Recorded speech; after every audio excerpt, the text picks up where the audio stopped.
এই যে দেখেন বেটা ফিশগুলা, তো এদেরকে মশা খাওয়াবো, ঠিক আছে? যারা যারা মশা লার্ভা খাওয়াতে পারেন না, বাসায় যদি মশা টশা থাকে ইনশাল্লাহ মশা খাওয়াতে পারবেন, কোনো সমস্যা নেই। আমি আপনাদেরকে দেখাচ্ছি।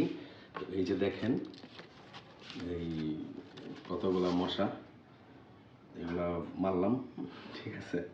গাড়িটা বসছে ওখানে মারছে আর কি, তো ফালা লাভ কি, এগুলো খাওয়াই ফেলি, ঠিক আছে? দেখাচ্ছি আমি। এই যে দেখেন,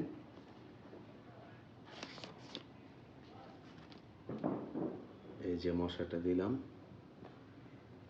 দেখে হ্যাঁ ওরা খায় ফেলবে। এই যে দিলাম,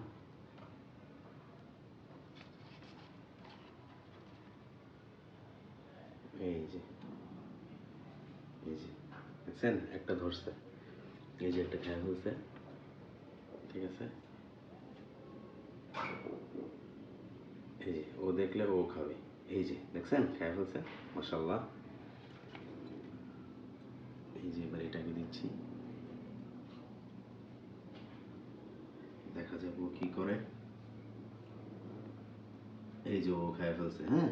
তো যারা যারা মশলা লার্ভা খাওয়াইতে পারেন না বা ন্যাচারাল প্রোটিন দরকার, ঠিক আছে, সেই ক্ষেত্রে এই খাওয়াইলেন, 1-2 দিন খাওয়ান, কোনো সমস্যা নেই। মাঝে মাঝে খাওয়াইলেন, তাও তো একটা ন্যাচারাল প্রোটিন পাবে, ঠিক আছে? ধন্যবাদ সবাইকে।